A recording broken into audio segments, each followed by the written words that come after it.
그리스도의 사랑이 우리를 강권하시는도다. 우리가 생각하건대 한 사람이 모든 사람을 대신하여 죽었은즉 모든 사람이 죽은 것이라. 그가 모든 사람을 대신하여 죽으심은 살아있는 자들로 하여금 다시는 그들 자신을 위하여 살지 않고 오직 그들을 대신하여 죽었다가 다시 살아나신 이를 위하여 살게 하려 함이라. 그러므로 우리가 이제부터는 어떤 사람도 육신을 따라 알지 아니하노라. 비록 우리가 그리스도도 육신을 따라 알았으나 이제부터는 그같이 알지 아니하노라. 그런즉 누구든지 그리스도 안에 있으면 새로운 피조물이라. 이전 것은 지나갔으니 보라 새 것이 되었도다. 자, 오늘 이 시간에는 우리가 예수님 안에 거하면서 우리 안에 일어나는 놀라운 일들 중에 하나를 여러분과 같이 나누려고 합니다. 그것은 여러분의 과거의 아픈 상처를 치유받는 것입니다. 우리가 예수님을 믿는다는 것, 또 십자가의 복음을 나는 죽고 예수로 사는 것이라고 이렇게 분명하게 하기를 원합니다. 여러분이 이제부터 예수 믿는 것이 뭔가, 내가 예수님과 함께 죽고 예수님으로 이제 사는 것이다. 이것이 예수 믿는 것이다. 또 십자가의 능력은 나를 예수님과 함께 죽게 하고 예수님으로 살게 만들어주는 것이다 라고 하는 사실을 여러분이 분명하게 하시기 바랍니다. 이것이 이 십자가의 능력이 여러분을 죄에서 구원하고 여러분을 거룩한 삶을 살게 만들어줍니다. 그런데 이 십자가의 능력은 단순히 우리를 죄에서만 구원해 주는 것이 아니고 과거의 마음의 상처에서 우리를 구원해 주는데, 우리에게 있어서 이 과거의 마음의 상처가 굉장히 큰 영향을 끼치고 삽니다. 여러분, 혹시 혼자서 사실 분들은 좀 천천히 하셔도 혹 괜찮을지 모르겠는데, 결혼하고 살려고 생각하는 분들은 빨리 해결해야 돼요. 여러분, 결혼하겠다고 하시는 분들은 여러분이 마음의 상처를 해결받지 않은 상태에서 결혼을 하고 나면, 그러면 여러분이 사랑하는 사람을 다 아프게 만듭니다. 여러분이 누구를 사랑하면 사랑할수록 그 사람에게 여러분 안에 있는 상처가 그 사랑을 통해서 흘러가요. 그러니까 아내에게, 남편에게, 아이들에게, 여러분이 정말 사랑하는 사람이 되면 그 사람에게 그대로 그 상처가 갑니다. 그러니 사랑하기가 겁이 날 정도예요. 여러분이 다 결혼 정년기지요? 네. 19살부터 49살까지 다 결혼 정년기입니다. 네. 여러분은 다 결혼 정년기예요. 네. 늦은 사람 없어요. 정년기입니다. 지금 딱 좋은 때예요. 너무 이른 사람도 없어요. 지금이 딱 좋은 때예요. 네. 하여튼 여러분은 다 결혼 정년기인데, 이제 주님이 여러분에게 이렇게 누군가를 마음에 딱 꽂히게 해주면 이제 결혼하는 거죠. 네. 그런데 빨리 여러분의 마음의 상처를 치유받아야 합니다. 여러분이 혼자 있을 때는 여러분의 마음의 상처가 얼마나 심각한 건지를 잘 모를 수도 있어요. 여러분이 혼자 있을 때는 본인이 상당히 고통을 당하고 있으면서도 그것이 그렇게 강하게 드러나지 않습니다. 그러나 사랑하는 사람들이 생기면 여러분도 굉장히 힘들어지고 그 사람도 힘들어지게 됩니다. 저는 살아오면서 착각한 것 중에 하나가, 인생은 생각대로 되는 건 줄 알았어요. 내가 이렇게 가야 되겠다 그러면 그렇게 가질 줄로 알았어요, 어릴 때는. 그래서 너 커서 뭐 될래? 그러면 대통령 되겠다고 그러면 그 아이는 진짜 자기가 대통령 될 줄로 알아요. 어른들은 전혀 안 믿지만, 나는 장군이 될 거예요, 나는 야구 선수가 될 거예요. 아이들은 그냥 생각나는 대로 자기가 보고 좋은 대로 하죠. 그죠? 엄마가 돈을 많이 안 줘서 뭘 못 사 먹은 애들은 이제 슈퍼마켓 주인이 되겠어요. 그게 훨씬 좋아 보이니까. 하여튼 아이들은 그저 생각나는 대로 이야기를 합니다. 그러나 그 생각하는 대로 사라지는 사람은 없어요. 여러분이 시험 공부할 때도 다 시험 준비 이렇게 해서 잘 하고 싶지요. 그러나 실제로는 전혀 안 됩니다. 그죠? 시험 보기 전날 그 다음번 시험을 위해서 쉴 생각을 하게 돼요. 어차피 이번 시험은 망쳤고, 시험 보기 전날 이미 딱 결론이 나죠. 체력이라도 좀 갖춰야 되겠다 이렇게 생각대로 안 되잖아요. 여러분, 결혼도 생각대로 안 됩니다. 결혼도 여러분이 정말 좋아하는 사람하고 결혼하게 되지를 않습니다. 그게 심각한 문제죠. 여러분이 진짜 좋아하는 사람하고 결혼을 해야 하는데 그게 안 돼요. 그럼 누구하고 결혼하냐? 결혼하자고 말한 그 사람하고 결혼하게 돼요.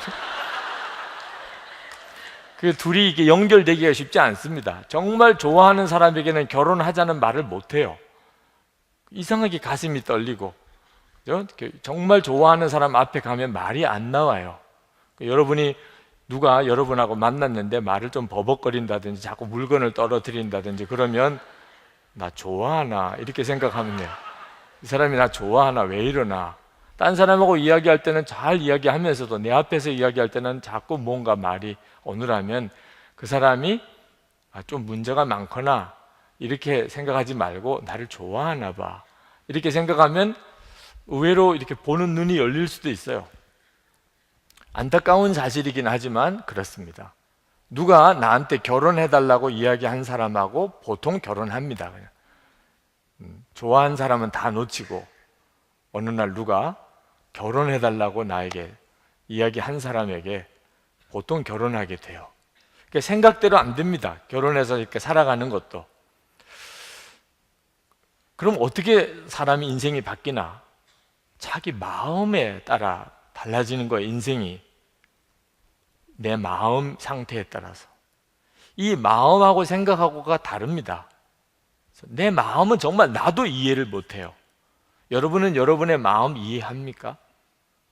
여러분도 이해가 안 될 때가 많아요. 내가 왜 이러나 정말 말을 이렇게 해야 될 자리에서 말을 못해요. 그렇죠? 용기를 가져야 될 자리에서 내가 너무너무 위축이 됩니다. 마음, 내 감정, 이건 정말 내 통제 범위 아래 있지 않습니다. 근데 결국 내 인생은 내 그 마음이 내 인생을 이끌어 간다고 그러죠. 그러니까 마음의 운전수라고 하죠. 내 인생의 운전수. 내 마음입니다. 그런데 안타까운 것은 이 마음이 건강한 사람은 인생이 참 행복합니다. 마음이 건강한 사람. 근데 마음이 병든 사람이 문제인 거죠. 여러분은 여러분의 마음이 병들었는지 건강한지 아십니까? 여러분이 여러분의 마음이 병들어 있다는 것을 아는 사람은 아주 다행스러운 사람입니다. 내 마음은 이렇게 병이 들어있어. 그런 사람은 자기 문제를 다룰 수가 있습니다. 그리고 다른 사람에게 그 이야기를 할 수가 있어요. 나는 이렇게 마음에 상처가 있습니다. 그러면 그 다음 다른 사람이 나를 대할 때 그런 점을 참고해서 나를 이해해 줄 수 있습니다. 근데 자기가 병들었는지를 모르는 사람은 자기도 힘들고 다른 사람도 힘든 거예요. 저는 흔히 이 완벽주의적인 성격을 가지고 있는 사람이라고들 말합니다. 저는 그 점을 인정하기 쉽지 않았어요. 근데 살면서 그렇더라고요. 내가 인정하고 싶은 거하고 사실하고는 다릅니다. 저는 아주 완벽한 사람하고 완벽주의하고는 다르죠. 완벽한 사람이면 좋은 거죠. 근데 완벽주의인 거죠. 완벽해야 된다는 강박관념이 있는 거예요, 마음에. 저는 뭘 잘못하는 것에 대한 두려움이 있어요. 그래서 어릴 때부터 저에게 이 주변의 여러 가지 환경 여건이 저를 그렇게 만들어 버렸습니다. 목사의 아들로 이렇게 자라면서 목사의 아들이라는 것 때문에 뭘 잘못하면 안 된다는 생각을 항상 가지고 있었어요. 저희 부모님이 그렇게 저에게 이야기한 점도 있었죠. 목사 아들이 그러면 안 돼. 항상 들은 이야기예요. 목사 아들이 그러면 안 돼. 그리고 또 이제 저를 깨우치기 위해서 그러시긴 했지만 어느 목사님의 아들이 깡패라서 아버님이 교회에서 쫓겨나셨다. 이런 예화를 자꾸 이야기를 해주는 거예요. 그러니까 어린 시절부터 아, 내가 잘못하면 아버지가 쫓겨날 수도 있는 거구나, 이런 생각이 드는 거예요. 그러니까 저는 뭘 잘못했다는 말을 듣는 게 너무너무 두려운 겁니다. 뭐 잘못했다, 그런 말을. 그러니까 무슨 일이든지 잘못했다는 말을 듣지 않도록 하려는 마음의 움직임이 이제 제 속에서 일어나는 거죠. 어떤 일을 하든지 저는 잘해야 돼요. 아주 완벽하게 해야 돼요. 그런 마음이 저를 계속 누르고 있는 겁니다. 뭐 실수할 수도 있고 잘못할 수도 있는 거죠. 뭐 잘못하고 실수하고도 아우 내가 그랬어요, 이렇게 하면 되는데, 저는 제가 잘못했다, 실수했다는 말을 못해요. 그러면 큰일 나는 줄로 생각하니까. 그래서 제 속에 있는 마음의 병 중에 하나가, 뭘 잘못하고 난 다음에 제가 잘못했습니다라는 말을 잘 못했어요. 그건 정말 문제가 심각한 거죠. 근데 그건 두려움 때문이었어요. 내가 잘못한 것을 인정하면 나는 큰일 나. 그러니까 어릴 때부터 제 마음속에 자꾸 심겨진 거예요. 잘못한 것을 인정하는 것은 두렵은 것이니까요. 물론 그렇게 하니까 주변 사람들이 보기에는 굉장히 착하고 모범생이죠. 뭐든지 하여튼 열심히 하고 잘하려고 그러고, 그리고 뭘 잘못하는 일은 가능하면 피하고, 하지 말라는 거는 안 하고, 이렇게 하니까 다 세상에 이렇게 착한 애도 다 있네, 이런 이야기를 들었어요. 근데 그것은 사실 제 속에서 마음에 굉장한 억눌림이 있었던 거죠. 여러분 중에도 그런 사람이 있을지 모르겠고, 또 앞으로 여러분이 아이를 낳았을 때 여러분의 아이가 그런 성격인 아이가 만약에 있다면, 매사에 빈틈이 없고 하여튼 빗나가는 거 없고, 그러니까 저는 어릴 때 애 어른이라는 말을 들었어요. 얘는 애 어른이야, 속에 무슨 영감이 들어앉아 있나, 이렇게. 영감이 들어앉아 있는 게 아니고 상처가 들어앉아 있는 거죠. 만약에 이런 아이를 본다면, 이 아이가 뭔가 상처가 있구나, 눌림이 있구나, 표현하면 안 되고. 저는 음식을 먹어도 맛있다, 맛없다라는 말을 하면 안 되는 줄 알았어요. 목사 아들은 그런 말 하면 안 돼. 밥 먹을 때 주는 대로 먹어야지. 다 맛있는 거지. 그래서 그렇게 철저하게 훈련을 받았어요. 그래서 저는 음식은 맛 있다, 맛 없다라는 생각을 머릿속에서 지워버리려고 했어요. 준 거는 다 맛있는 거야. 그리고 더 달라, 덜어 달라, 이런 말도 하면 안 돼요. 주는 대로 먹어야지, 주는 대로. 저희 부모님이 어릴 때 저를 신방 데려갈 때 항상 미리 사전에 교육을 시키는 겁니다. 주는 대로 먹어야 돼. 거기에서 더 달라고 하면 안 돼. 그리고 항상 너 앞에 있는 반찬만 먹어야 돼. 멀리 있는 거 먹으려고 하지 마. 혹시 거기에 고기 반찬이 멀리 있더라도 그런 거 자꾸 젓갈 가면 그 교인이 힘들어해. 그러니까 앞에 콩나물 있으면 그날은 운명이 콩나물인 거야. 앞에 김치면 그날은 김치만 먹는 거야. 너가 그렇게 할 거면 신방을 데려가고, 아니면 너는 집에 혼자 있어야 돼.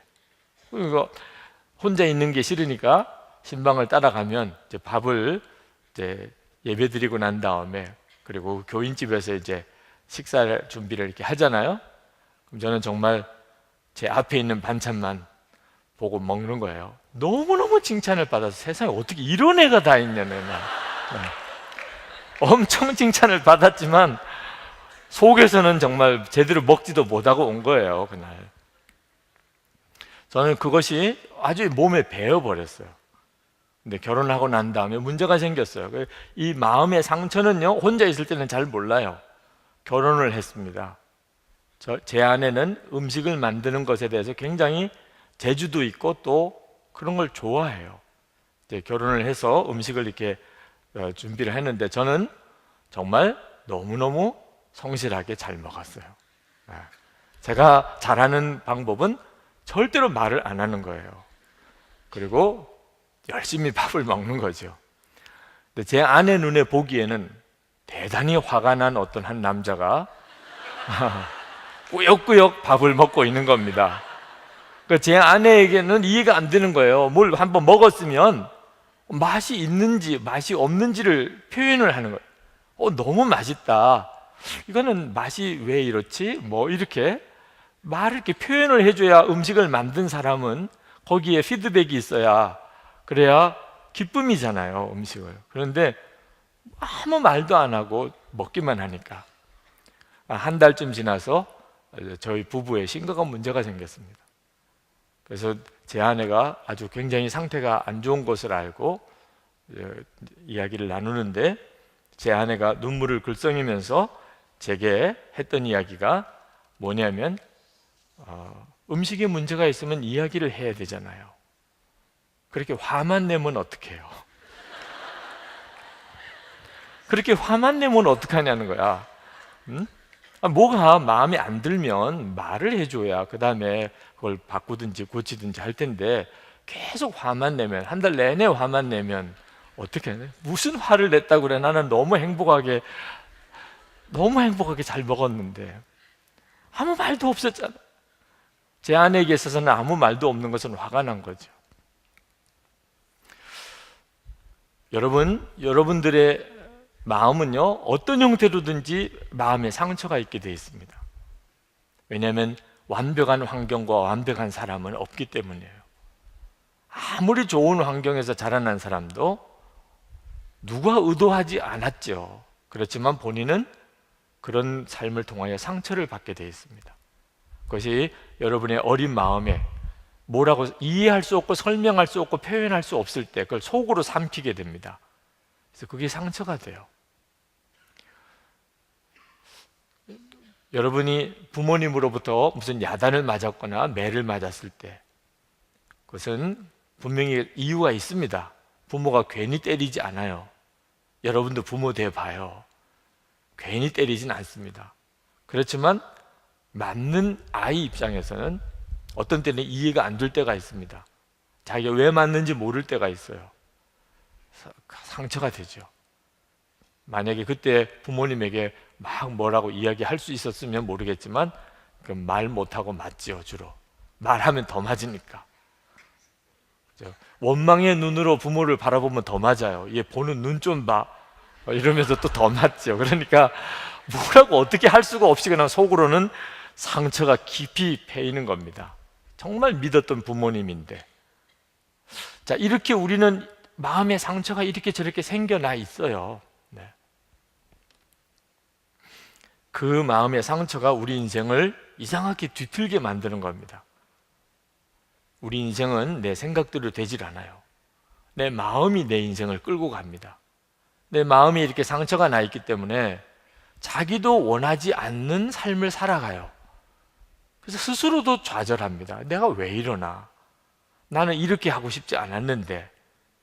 그런 삶을 하루를 살고 한 달을 살아가는 거죠. 하나님께서 우리에게 이 마음의 상처를 치유하기를 원하셔서 예수 그리스도를 보내주신 겁니다. 성경이 그 이야기를 하고 있어요. 이사야서 61장 1절부터 보면, 주 여호와의 신이 내게 임하셨으니 이는 여호와께서 내게 기름을 부으사 가난한 자에게 아름다운 소식을 전하게 하려 하심이라. 나를 보내사 마음이 상한 자를 고치며. 그죠? 하나님의 우리의 구원 계획 속에는 마음이 상한 자를 고치는 것이 있어요. 오늘 이 자리에 있는 여러분 모두를 향한 하나님의 계획이기도 합니다. 그러니까 오늘 여러분들이 주님께, 주님, 제가 마음이 고침을 받기 원합니다.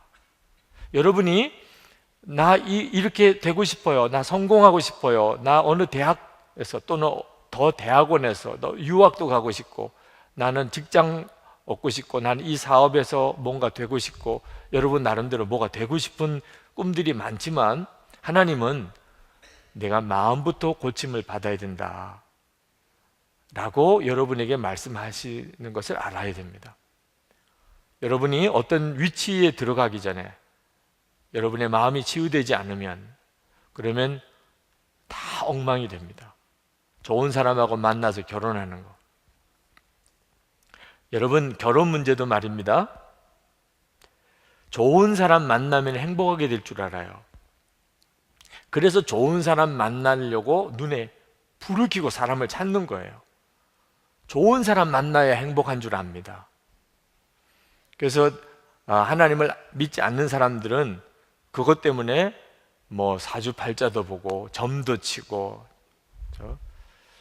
우리 예수 믿는 사람도 끊임없이 그런 질문을 가지고 있어요. 이 사람이 정말 나에게 하나님이 딱 정해준 그 사람입니까? 상담할 때 많은 경우에 목사님, 이 사람이 정말 나에게 하나님이 정해준 그 사람일까요? 그렇게 물어요. 그 이면에는 무슨 생각이 깔려 있냐면 그런 사람을 만나면 행복할 거라고 생각해요. 자, 그런 생각 가지고 있는 사람은 결혼하고 다 좌절합니다.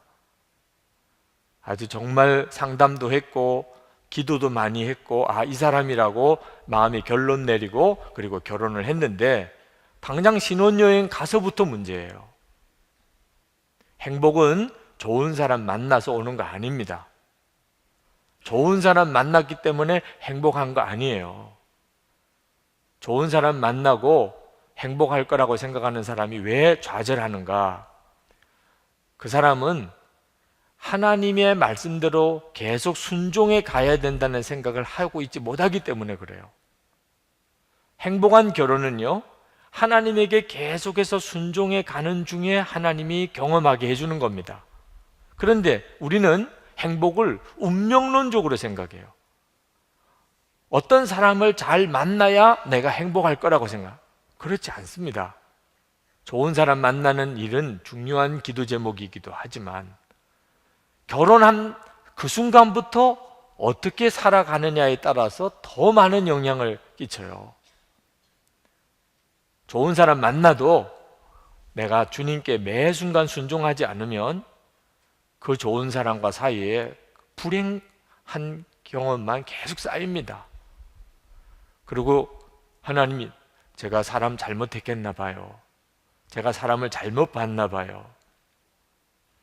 잘못 본 거 아닙니다. 주님께 계속 순종하고 있지 못하기 때문이에요. 근데 주님께 이렇게 계속 순종이 안 되는 중요한 이유 중에 하나가 마음입니다. 마음에 병이 들어있는 사람은 순종하고 싶은데 순종이 안 돼요. 제가 지난 주간에 메일을 하나 받았는데 참 마음 아픈 메일이기도 합니다. 어머니에 대한 상담이에요. 어머니. 그 어머님이 저에 대해서 굉장히 좋게 생각하고 제 설교를 들으시는 분이래요. 그래서 은혜를 많이 받으신대요. 그러니까 뭐 십자가의 복음도 알고 다 아시는 분이죠. 그런데 집에서 교회에서는 자꾸만 문제를 일으키시는 거예요. 여러분, 머리로 안다고 그대로 사라지는 거 아닙니다. 여러분의 마음이 치료되지 않으면 성경 지식이 많이 있고 그리고 복음에 대해서 여러분이 다 이해한다고 해도 실제로 사라지는 것은 전혀 다르게 사라져요. 우리 선교 훈련하는 그 세계 선교 전략 연구소 MMTC라고 하죠. 거기서 평신도 선교사들을 훈련하는데 선교사님 되고 싶어 하는 많은 이들을 훈련하면서 깨달은 것이 선교사 지망생들의 마음이 너무 병이 들어있다는 거예요. 선교사 되겠다고 하는 마음, 대단한 거죠. 네. 그건 정말 훌륭한 일이죠. 근데 마음의 병이 있으면서도 선교사 될 수 있어요. 하나님을 위해서, 어느 민족을 위해서 나를 다 드릴 수 있어요. 마음이 병이 있는 상태에서도. 자, 이런 경우에 선교사님을 보내놓고 보니까 그 선교사님 가서 너무너무 문제를 많이 일으키는 겁니다. 그 현지인들에게 상처를 깊이 심어주는 거예요. 차라리 선교사로 안 갔으면 좋았을 뻔. 그래서 이 선교사 훈련소에서 우리 선교사 지망생들의 이 마음을 고치는 일을 해야 되겠다. 그래서 선교사 훈련 과정 중에 이 내적 치유라고 하는 시간을 가지게도 됐습니다. 여러분, 여러분이 십자가의 복음을 머리로 알고 있고 여러분이 선교사로 헌신할 만큼 그렇게 주님을 위해서 충성스러운 사람이라도 마음의 병은 다른 문제라는 겁니다. 목사님도 또 뭐 장로님도 또 아주 믿음이 좋은 뭐 또래직이나 또는 셀장 다 마음의 상처가 있을 수 있습니다. 여러분도 그렇고 서로를 그렇게 이해할 필요가 있어요. 그래서 혹시 여러분 중에 누가 조금 잘 이해가 안 되는 언행을 하는 사람이 있다면 이 친구가 마음에 상처가 있을지 모르겠다 하고 생각하고 그 친구를 위해서 그렇게 중보해 줄 필요도 있습니다. 우선은 자기 자신이 이 문제를 해결받아야죠. 저는 처음에 이 마음에 상처가 있다는 것을 인정하는 것을 굉장히 싫었어요. 뭐 상처가 있기는 뭐가 있어. 물론 나도 뭐 성격적으로 조금 독특한 점도 있고 하지만 내 마음에 무슨 상처가 있다는 것, 그런 것을 받아들이는 것, 인정하는 것이 솔직히 좀 싫었습니다. 이 시간에 여러분 중에도 그런 분이 있을지 모르겠어요. 여러분 교제하다가 느낍니다. 그죠? 그냥 얼굴만 볼 때는 몰라요. 마음에 상처가 있는지 전혀 모릅니다. 마음의 상처가 그래서 힘든 거예요. 차라리 몸이 아픈 것처럼 어디가 아프면 말이에요, 본인도 알고 다른 사람도 알고 그래서 치료도 받게 해주거나 또는 어떤 장애가 있으면 또 그 사람을 옆에서 도와주기도 할 수 있죠. 근데 마음의 상처는 전혀 눈에 보이지 않습니다. 그래서 어려움을 겪어요. 당황하게 됩니다. 근데 이제 교제하다가 조금 마음에 뭐가 문제가 있구나, 좀 뭔가 마음의 상처를 한번 살펴볼 필요가 있겠구나, 이런 생각이 본인에게 드는 게 아니고 교제하는 상대방에게 드는 거예요. 그래서 뭐 자기야 우리 마음에 상처가 있는지 한번 목사님께 한번 상담 좀 해보자. 그러면 진짜 화나요. 뭐가 상처가 있다고 그래? 자기가 마음에 상처가 있는 것을 한번 진지하게 알아보고 싶고 그것을 한번 점검해보고 싶은 생각을 처음부터 갖기가 참 어렵습니다. 보통은 그것을 무시하려고 그러고 아니라고 부정하려고 하게 됩니다. 저 같은 경우도 정말 그랬었어요. 저는 뭐 마음에 상처가 있는 거 없어, 한동안은 나 마음에 상처 없어, 어릴 때부터 다 괜찮아, 참고 다 받아들이고 그렇게 살아왔으니까 내가 무슨 상처가 있다고 그래, 그렇게 생각을 했어요. 근데 제가 군목으로 있을 때 그때 내가 심각하구나 하는 것을 알았어요. 이제 군종병들이 이제 부대마다 군종병들이 있습니다. 그때 제가 근무하던 부대에 군종병들이 전체가 한 30명 가까이 군종병들이 있습니다. 그 중에서 한 15명 정도는 이제 토요일마다 이제 연대 교회에 와서 이제 군종 훈련을 받고 그리고 이제 대대로 돌아가서 주일 예배도 섬기는 일을 했는데, 근데 군종병들에게 저는 참 잘해주고 싶었어요.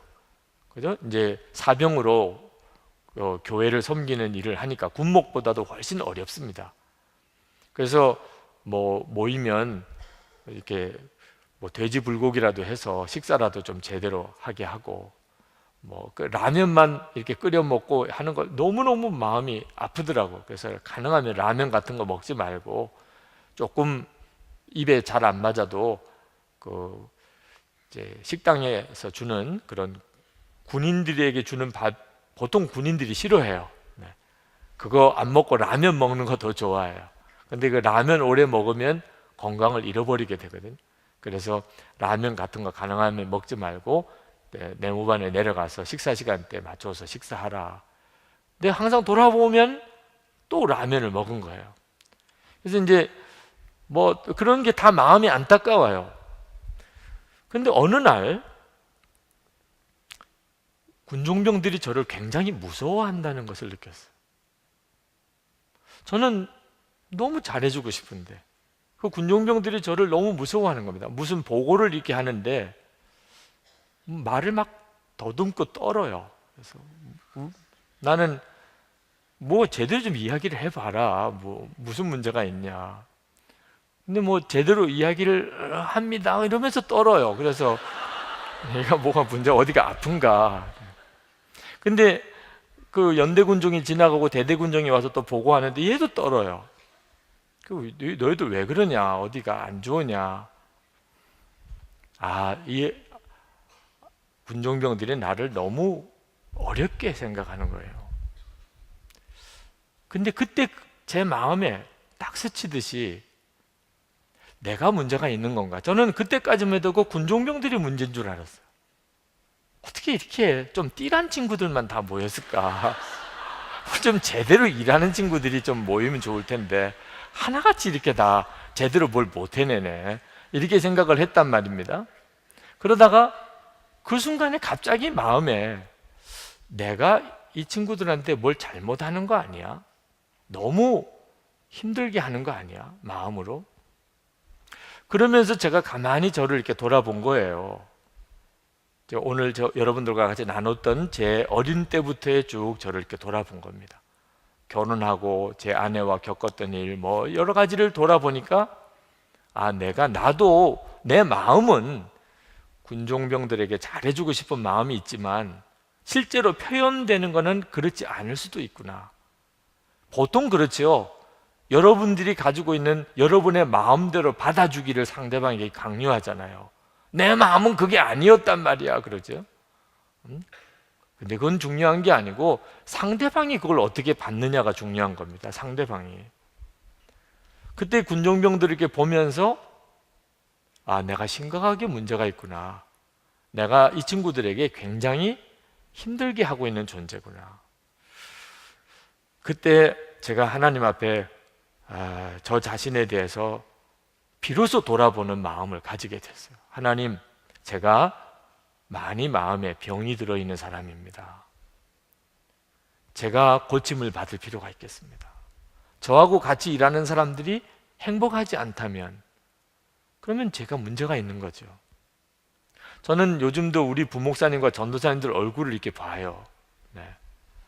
행복한지 안 한지.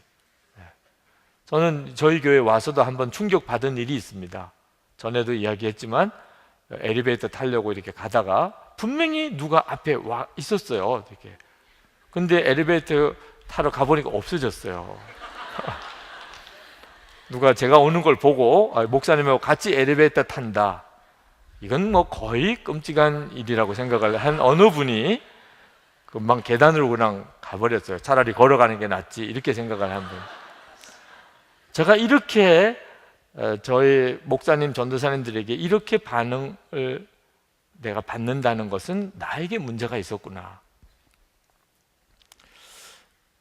하나님 앞에 정말 저 자신이 뭐가 문제입니까? 왜 다른 사람들이 저에 대해서 이런 느낌을 갖는 것입니까? 그리고 하나님 앞에 제 마음을 치료해 달라고 해요. 제 아주 어린 시절부터. 그 어른들은 의도적으로 제 마음에 무슨 상처를 주고 싶어서 그랬겠어요? 네, 그분들을 용서하고 또 그때 제가 눌렸던 마음을 주님 안에서 또 주님이 치료해 주시기를 구하고, 그래서 내적 치유에 대해서 굉장히 많은 관심을 가지게 됐죠. 여러분, 미국의 대통령이었던 빌 클린턴 대통령이 그 인턴이었던 르윈스키 그 여대생과 추문 사건은 여러분도 아마 아시는 분들이 있으실 거예요. 그것 때문에 사실 이혼 위기도 갔었고 탄핵 위기도 갔었죠. 심각한 문제였어요. 근데 빌 클린턴 대통령, 미국의 대통령인 사람이 어떻게 그렇게 그 인턴 여학생과 그런 추문을 만들어낼 수 있을까? 많은 사람들이 이 빌 클린턴 대통령의 어린 시절 때문이라고 이야기하죠. 그 빌 클린턴 대통령이 친아빠가 엄마 뱃속에 7개월째 되는 때 교통사고로 죽습니다. 빌 클린턴 대통령은 친아빠를 보지도 못했어요. 엄마 뱃속에서 7개월째 될 때 그는 친아빠를 교통사고로 잃습니다. 그리고 태어나서 엄마가 재혼한 그분이 클린턴이에요. 그래서 이름을 그분의 성을 따서 빌 클린턴이 된 거죠. 그리고 그 어머니는 결혼을 5번이나 합니다. 4남자와 5번의 결혼을 합니다. 그러니까 이 빌 클린턴의 어린 시절은 어땠을까 하는 것은 여러분들이 상상할 수 있죠. 엄마가 4명의 남자와 5번의 결혼을 하고 살았습니다. 거기서 자라났어요. 그러니까 빌 클린턴이 그런 어떤 성적인 문제에 이상하게 이렇게 맥없이 무너지는 그런 내적인 마음의 어떤 상처를 가졌을 거라고들 이야기를 합니다. 마음의 상처는 우리의 인생을 굉장히 심각하게 만듭니다. 여러분도 여러분의 마음의 상처를 절대로 무시하지 마세요. 부인하려고도 하지 마세요. 여러분이 정말 행복한 가정을 이루고 싶다면, 또 여러분이 정말 하나님 앞에 참 귀하게 여러분이 정말 쓰임을 받고 싶다면, 사랑하는 사람에게 진짜 여러분이 행복을 주는 그런 사람이 되고 싶다면 여러분의 마음의 상처를 치유해달라는 기도를 하세요. 여러분의 마음의 상처가 뭔지를 여러분이 알게 해달라고 할 필요가 있어요. 그러나 마음의 상처에 모든 걸 핑계를 대서도 안 됩니다. 무슨 문제든지 다 내가 어린 시절에 마음에 상처가 있기 때문이야. 그렇죠? 여러분이 서로 교제하고 할 때 여러분이 뭘 실수하고 잘못하고 난 다음에 내가 마음에 상처가 있다고 그걸 몰랐어. 그러면부터 다 받아들여 줘야 되는 이런 분위기로 가는 것도 이것도 참 끔찍한 일이죠. 여러분, 빌 클린턴 대통령이 어린 시절에 마음에 상처가 있어서 그런 추문을 일으켰다 하더라도 그 사람은 미국의 대통령까지 됐어요. 마음에 그런 상처가 있었을 사람이지만 미국의 대통령까지 됐다니까. 그러니까 뭐든지 마음의 상처 때문에 안 된다는 식으로 몰아가도 그건 바른 태도는 아닙니다. 잠언 4장 23절에 무릇 지킬 만한 것보다 더욱 내 마음을 지키라. 생명의 근원이 이에서 남이니라. 여러분이 이 말씀을 진지하게 받아야 돼요. 주님, 제가 제 마음을 제가 치유받고, 그리고 마음의 상처에서 제가 구원받고, 그리고 제가 제 마음을 잘 지키기 원합니다. 어린 아이들을 위해서 기도하다가 하나님이 어느 날 제 마음에 이 아이가 어릴 때 눈으로 보고 귀로 들은 것, 하나님께서 주시지 않은 영이 그것을 통해서 그 아이의 마음속에 들어가 버린, 어린 아이들은 정말 대책이 없어요. 무슨 TV에서 무슨 귀신 나오는 영화를 하는, 아주 어린 아이들은요 그런 영화를 보면서 악한 영을 접촉할 수도 있어요. 영적인 역사는 정말 예측하기가 어렵습니다. 어떤 미국의 목사님은 그 목회하면서 성적인 스캔들을 일으켰는데, 나중에 그분의 이야기를 들어보니까 초등학교 4학년 때 친구와 같이 집에서 함께 하룻밤을 잤는데, 초등학교 4학년짜리인데 아빠가 보던 포르노 잡지를 가지고 와서 그날 밤에 같이 보았어요. 그 다음부터 포르노물 중독에 빠졌어요. 초등학교 4학년 때부터. 신학교 들어가고 목사가 되는 과정까지 이 문제는 이 사람 혼자서의 비밀이었어요. 결국은 그가 목회하다가 그 여신도와 그런 성적인 스캔들을 일으키게 됩니다. 참 심각한 문제죠. 그래서 기도할 때, 어린아이들을 위해서 기도할 때 그 아이를 위해서 기도해 주면서 귀로 듣고 눈으로 본 것 중에 하나님으로부터 오지 않은 것들은, 마음에 들어와 사로잡고 있는 것들은 예수의 이름으로 떠나갈지어다 라고 이렇게 대적하는 기도를 처음 하게 하신 날이 생각이 나요. 어떤 아이를 위해서 기도하는데 하나님이 갑자기 제 마음에 그런 마음을 주셨어요.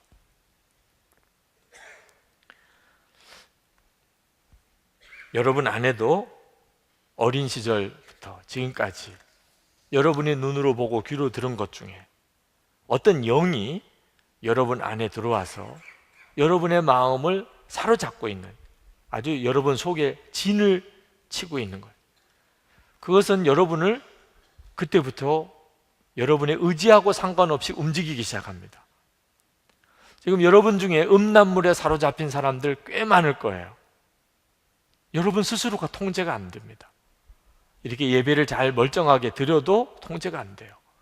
여러분 교제하는 사람들 중에 벌써 성적인 관계로 인해서 벌써 그 정도를 넘어선 분들이 있을 거예요. 교회 다 멀쩡히 나와요. 교회 봉사도 잘해요. 그런데 이성 교제하는 동안에 성적인 문제에 대해서 결혼하지 않았는데도 성관계를 서로 요구하고 그것을 들어주고, 이런 문제는요 다 마음의 깊은 병과 관련이 있어요. 여러분, 그것은 서로 사랑하니까 아닙니다. 여러분이 그런 분이 있다면 그 문제는 정말 주님 앞에 여러분의 마음의 깊은 곳까지 내어놓고 다름을 받아야 돼요. 하나님이 여러분에게 허락하신 성은 굉장한 큰 축복이지만 영적으로 금방 미혹받을 수 있어요. 주님 앞에 그 문제를 내놓아야 돼요. 왜 이런 문제가 내게 일어나고 있는 건지, 어디서부터 이런 문제가 시작이 된 건지. 그런 일이 시작이 된 첫 번째가 어디선가 있습니다. 그때 여러분 안에 여러분이 의도하지 않았던 어떤 것들이 여러분을 사로잡고 있습니다. 여러분, 부모에 대한 원망, 부모님과의 관계의 상처 많을 겁니다. 여러분, 그것도 역시 부모님과의 문제라기보다는 여러분 안에 있는 마음의 상처와의 문제예요. 여러분 안에 상처가 계속 문제를 일으키고 있는 겁니다. 우리 주님은 여러분의 그 마음의 상처를 치유하기 원하세요. 치유받을 수 있다는 뜻이죠. 여러분에게 있어서 성공에 대해서 집착하는 사람, 그죠? 하여튼 성공할 거야, 이런 야망에 불타는 친구들도 있죠. 네. 역시 하나님 앞에 여러분의 마음에 진정한 동기가 어디서부터 문제가 생기는 건지를 점검해야 합니다. 거짓말하는 사람들이 있어요. 그죠? 거의 사기꾼 수준에. 근데 본인이 그냥 거의 자동적으로 그렇게 돼요. 자기의 진짜 삶은 전혀 다른데 사람들에게 자기를 소개하기는 완전히 다르게 소개를 합니다. 완벽하게 속이는 거죠. 도박에 대한 병을 가지고 있는 사람이 있습니다. 네. 집에 가보니까 딴 사람 핸드폰이 와 있는 거예요. 네. 뭐 본인은 거의 훔친다고 생각 안 하고 그냥 위치만 이동한 것. 네. 위치만 이렇게 이동해 놓은 것. 자기 지갑에 이렇게 넣어 놓은 것. 하여튼 이런 식으로 그냥 손이 가는 거예요. 다른 사람의 물건에 대해서 손이 가는. 교육자들 중에도 그런 사람이 있었어요. 그건 그 사람 속에 뭔가 특별히 문제가 있습니다. 마음에. 여러분, 이 문제를 해결할 수 있는 방법은 십자가예요. 십자가만이 이 문제를 풀어줄 수 있습니다. 여러분, 이거 고치려고 아무리 애를 써도 사람의 힘으로 고칠 수가 없어요. 왜 십자가의 복음이 꼭 나는 죽고 예수로 사는 것이어야 하나? 여러분, 이 마음의 상처를, 내적 치유를 아주 열심히 강의하시던 어느 분과 이야기를 나눌 때 그분이 그런 이야기를 했어요. 자기는 내적 치유 사역을 하면 사람의 마음의 상처가 치유될 줄 알았대요. 그래서 마음의 상처를 쭉 설명도 하고, 본인은 어떤 마음의 상처가 있었는지 과거를 한번 돌아보기도 하고, 그리고 이제 그거에 뭔지 이렇게 드러나면 하나님 앞에 그걸 고치게 해달라고 기도도 하고. 그런데 본인이 경험한 바에 의하면 대부분 고침을 받지 못하더라는 거예요. 자, 내가 어떤 상처가 있는지는 이해를 했어요. 그렇지만 고쳐지지는 않아요. 여러분, 우리가 우리의 마음의 상처를 이해할 수는 있지만 이게 고쳐지는 것은 전혀 다른 문제입니다.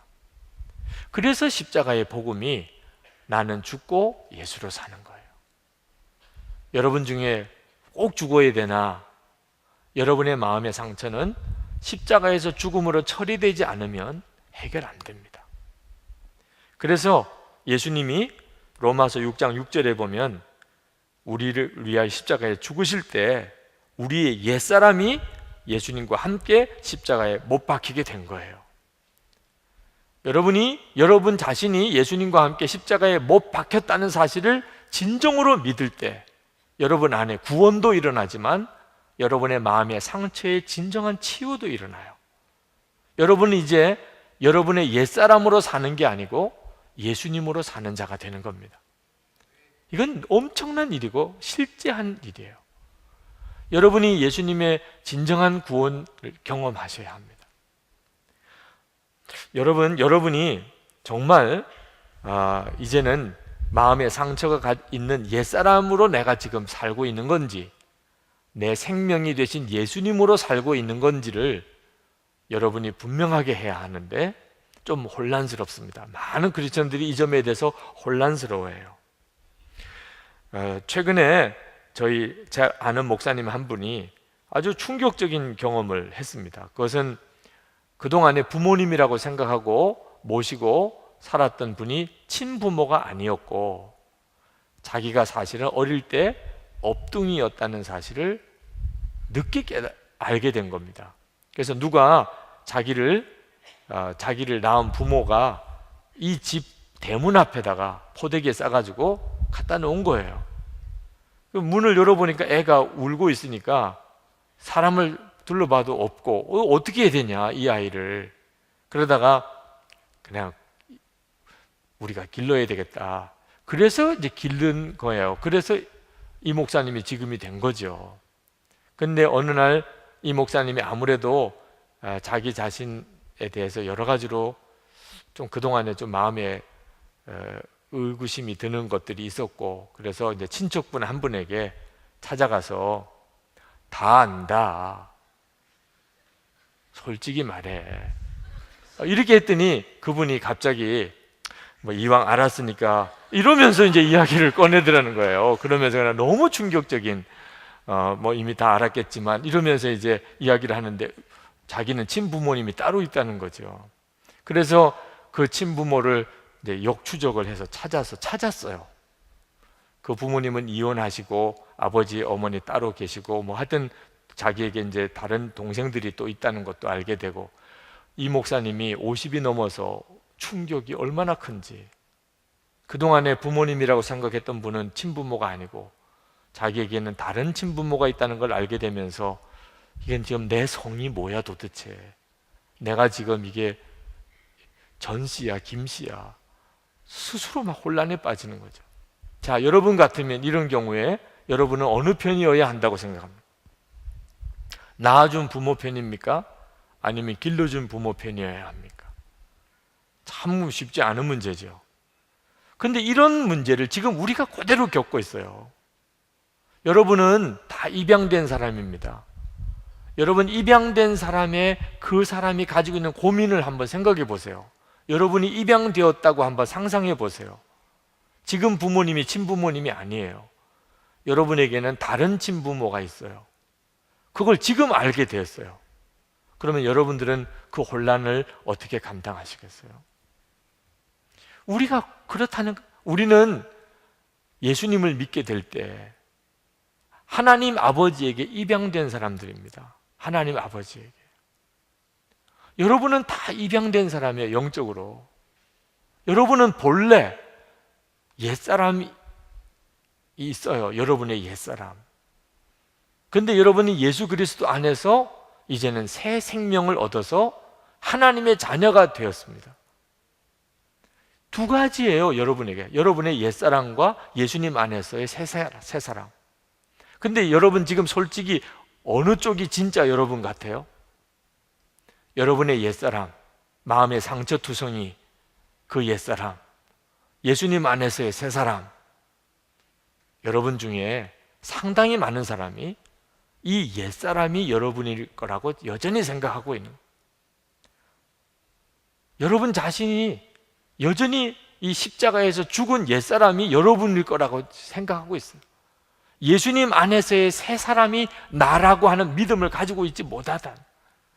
이 사람이 바로 치유가 안 된 사람이에요. 마음의 상처에서 여전히 묶여있는 사람입니다.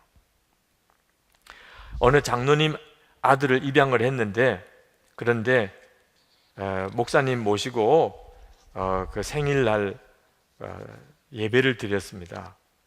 그 워낙 그 교회에서 뭐 유력한 장로님이시니까 그 아이 생일에 목사님이 가셨죠. 또 입양을 했기 때문에 특별한 또 의미가 있었어요. 그래서 목사님이 가서 이제 생일상 차려놓고 그리고 이제 간절히 예배드리고 이제 감사 기도를 드렸는데, 기도드리고 눈을 떠보니까 그 차려놓은 상 중에 아주 맛있는 과자가 없어졌어요. 그게 어디로 갔나 하고 이제 그 장로님이 그 목사님에게 이야기를 하더래요. 이 아이가 그 과자를 기도 중에 자기 주머니에 이렇게 넣었다는 거예요. 과자를 자기 생일날이에요. 자기 생일. 이 아이는 고아원에서 하던 그 습관대로 뭔가 이렇게 맛있는 거 차려지면 예배 드릴 때, 기도할 때 하나나 둘 이렇게 훔쳐서 나중에 먹던 그 습관대로. 그런데 입양을 해서 이 장로님의 아들이에요. 그런데도 여전히 뭔가 맛있는 거 있으면 이렇게 훔치는 버릇을 가지고 있다. 그 장로님은 그걸 울면서 목사님에게 이야기하더래. 장로님의 모든 재산, 가지고 있는 빌딩 다 이 아이 건데 이 아이는 아직도 그렇게 한다는 거예요. 여러분, 우리도 이런 모습으로 살 때가 있어요. 우리는 하나님의 자녀예요. 그런데 여전히 우리의 속 생각은 우리는 거듭나지 않은 옛사람이 나 자신이라고 생각하고 살아요. 왜 그렇죠? 예수님의 십자가를 여전히 우리는 듣기만 하지 통과하지 않아서. 내가 죽었다는 것에 대해서 나는 분명한 믿음으로 취하지 않고 죽었다더라 이렇게만 하고 넘어가고 있기 때문에, 여러분이 여러분 자신의 죽음을 분명하게 믿음으로 취하지 않으니까 여러분의 속에 있는 마음의 상처도 해결되지 않고 지나가는 거예요. 여러분 잘 알다시피 손양원 목사님이 안재선이라고 하는 청년을 입양했지요. 그 안재선은 동인 동신 손양원 목사님의 두 아들을 죽인 원수입니다. 그런데 손양원 목사님이 하나님이 원수도 사랑하라고 그랬으니 그 안재선이라고 하는 아들 죽인 살인자를, 원수를 아들 삼았습니다. 자, 이 안재선이라는 사람의 입장에서 한번 생각해 봅시다. 그 믿어져요? 아니, 자기를 양자 삼았다고 하고 사형수에서 자기를 건져내서 손양원 목사님 집에서 이제 사는 거예요. 근데 자기는 이 손 목사님의 두 아들을 죽인 사람이에요. 손양원 목사님은 자기 보고 아들이라고 그러는데 이게 아들이라고 믿어야 돼요.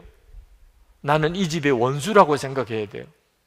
그 안재선이라는 사람의 마음에 헷갈리는 거죠, 자기 신분에 대해서. 그러나 이 안재선이 나는 이 집의 두 아들을 죽인 그런 살인자였지만, 그러나 나는 이 집의 지금은 아들이야. 나는 손양원 목사님의 아들이야 라고 마음에 믿어야 그도 구원받고 그 가정도 기쁨이 넘치는 거예요. 지금 이 문제는 꼭 우리들의 문제예요. 여러분은 지금 어떤 믿음을 가지고 있나요? 여러분이 예수님 안에 거하는 일이 필요한 이유입니다. 우리는 아주 심각한 그런 믿음의 싸움을 싸우고 있습니다. 우리는 하나님 앞에 입양된 사람입니다. 성령님께서 우리가 하나님의 아들이라고 계속해서 말씀해 주고 있어요. 너는 하나님의 아들이야. 너는 하나님의 아들이야. 우리가 어떻게 태도를 취하느냐에 따라서 우리 인생은 확 달라집니다. 여러분이 만약에 고아원에서 입양된 아이 입장이라고 생각해 보세요. 나는 이 집의 아들 아니야. 이 사람 우리 아빠 아니야. 그럴 수도 있는 거죠. 그러나 나는 전에는 부모 이름 고아였지만 이제는 이분이 내 아버지야. 나는 이 집의 아들이야. 이렇게 취할 수도 있는 거예요. 안재선이라는 사람이 나는 이 집의 두 아들을 죽인 원수야. 아니야, 나는 손양원 목사님의 아들이야. 그것은 그의 믿음에 따라 다른 거죠. 본인이 어떤 믿음을 갖느냐에 따라 인생은 달라지는 겁니다. 이건 지금 여러분이 할 일이에요. 예수님 안에 거하라고 하는 건 뭡니까? 그러면 주님이 우리 안에 거하시겠다는, 여러분이 이제 진짜 예수님과 함께 여러분이 죽었다는 사실을 진심으로 받아야 돼요. 그건 여러분의 노래가 돼야 돼요. 마치 고아원에서 입양된 아이가 이제는 이분이 내 아버지야, 나는 이 집의 아들이야 라고 믿음으로 취해야 되잖아요. 처음에는. 나중에 그것이 자기에게 자연스러운 것이 되기 전에 먼저는 믿음으로 취해야 되잖아요.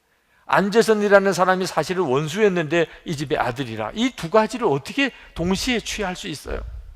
그러나 그가 자기가 이 집의 아들이라는 것을 믿음으로 취할 때 비로소 놀라운 삶의 새 삶을 살게 되죠. 여러분의 마음의 상처는 주님의 십자가로만 해결됩니다.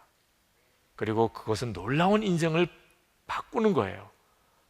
주님 앞에서 여러분 자신을, 여러분의 옛사람을 정직하게 보여달라고 할 필요가 있습니다.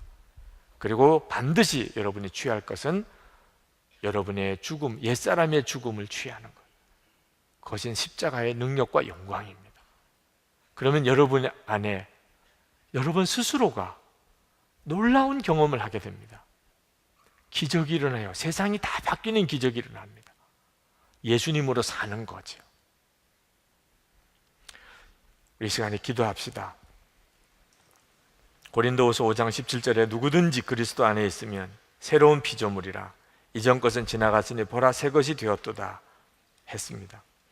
오늘 이렇게 한 번의 설교에 모든 문제를 다 해결할 수 없겠지만, 그러나 하나님은 여러분에게 여러분의 삶의 진짜 문제를 해결할 말씀을 주셨습니다. 이제는 여러분이 믿음으로 반응하기 원합니다. 여러분이 취해야 합니다. 여러분이 이제 진짜 알아야 돼요. 나는 내 상처투성이의 옛사람으로 살아갈 건지, 예수님이 생명이신 새로운 피조물로 살아갈 건지 여러분이 이 시간에 결단하세요. 주여, 예수님과 함께 제 죽음을 제가 받아들이겠습니다. 주님, 주님과 함께 저 아무개는 죽었습니다. 예수 그리스도 안에만 있기를 원합니다. 주님 제 안에 계시고 예수님의 생명으로 새로운 피조물로 제가 살아가게 하소서. 이제는 사람들에게 상처 주는 자가 아니고 사람들에게 기쁨을 부어주고 행복을 부어주는 자가 되기를 원합니다. 주님의 은혜의 통로로 쓰임받기 원합니다. 기도합시다. 은혜와 사랑에 충만하신 아버지 하나님, 놀라우신 하나님의 은혜를 감사합니다. 주님 역사하시고 축복해 주셔서 주 예수님, 오늘 주의 사랑하는 청년들이 진정으로 예수님 안에서의 거듭남, 치유하심을 경험하게 주옵소서. 아버지 하나님, 예수님 안에서 허락되어지는 놀라운 치유하심을 오늘도 사랑하는 청년들의 심령 속에 부어 주시옵소서. 우리 힘으로는 도무지 해결할 수 없는 하나님, 우리 자신의 마음의 깊은 상처를 이 시간에 주님 앞에 다 내어놓습니다. 주님의 십자가에서 해결받기를 원합니다. 주 예수님, 주님 철저한 하나님의 상처투성이인 유기성은 십자가에 죽었습니다. 예수님으로 인하여 사는 거듭난 유기성이 하나님 살게 해주시니 감사합니다. 십자가의 능력과 그 영광을 인하여 감사합니다. 오늘 사랑하는 이 자리에 있는 모든 성도들과 청년들 안에 하나님 예수님의 십자가의 영광과 놀라운 변화와 거듭남을 허락해 주옵소서. 마음의 상처에 눌려 살고 하나님 병든 마음으로 또 병들게 하는 삶을 하나님 계속 이어가지 않고 주여 여기서 십자가로 해결받기를 원합니다. 주님의 십자가로 오늘 치유되기를 원합니다. 온전히 구원받기를 원합니다. 우리도 살고 우리가 사랑하는 사람들을 살리고 우리 주변의 모든 일을 변화시키는 하나님 놀라운 축복의 통로가 되기를 원합니다. 주여 역사해 주소서. 주님 축복해 주소서. 주님 함께해 주소서. 좋으신 주 예수 그리스도 이름으로 간절히 기도합니다. 아멘. 감사합니다. 아버지 하나님, 이 시간에 말씀을 주셨으니 이제는 성령님으로 이 자리에 있는 모든 이들의 마음의 심령 가운데 명확하게 그 마음의 상처로 병들고 찌들어 있는 옛사람 십자가에 처리하고 예수님의 생명으로 사는 놀라운 거듭남의 축복을 주시옵소서. 예수 그리스도 우리의 생명이시고 예수님 우리의 주님이시고 내 마음의 왕이 되셨습니다. 오늘 주님의 십자가를 의지하여 온전히 거듭난 삶을 살기를 갈망하는 모든 이들에게 주님 함께하여 주옵소서. 하나님, 저들이 가지고 있는 과거의 모든 상처와 병든 것들을 이 시간에 주님의 십자가로 하나님 다 씻어주시고 주님의 십자가 다 못 박혀 주시고 예수님과 함께 십자가에 못 박힌 것을 믿음으로 받아들이게 하시고, 그리고 이제 우리가 온전히 예수님 안에 있기만을 원합니다. 약속하신 대로 새로운 피조물, 예수님의 생명으로 사는 자, 기쁨과 평안과 사랑을 흘려보내는 자가 되게 하여 주시옵소서. 십자가의 그 능력과 영광을 바라봅니다. 주 예수님, 주의 사랑하는 청년들입니다. 하나님, 알게 모르게 수많은 마음의 상처들이 있습니다. 하나님, 인생길이 생각과 다르게 자꾸만 빗나가고 있습니다. 하루를 살아도 후회가 많습니다. 더 이상 이렇게 살고 싶지 않습니다. 예수님을 의지하고 붙잡습니다. 주님의 십자가를 붙들고 주님께 호소합니다. 우리를 구원해 주신 것처럼 우리의 마음에서도 온전히 치유해 주옵소서. 오늘도 전심으로 예배하고 주님께 찬양하고 정성을 다해서 예물을 준비하여 헌금하는 모든 청년들, 성도들을 축복해 주소서. 주의 은혜와 그 영광을 바라보며 살게 해 주소서. 이번 한 주도 또 주님과 동행하는 놀라운 삶을 살게 해 주옵소서. 하나님, 거룩한 청년들과 교회가 서게 하시고 한국교회 이 민족의 미래를 바꾸시고 북한을 통일하고 선교사를 보내고 세계 열방에 주의 복음을 증거하는 교회와 청년들이 다 되게 하여 주옵소서. 예수 그리스도 이름으로 간절히 기도합나이다. 아멘.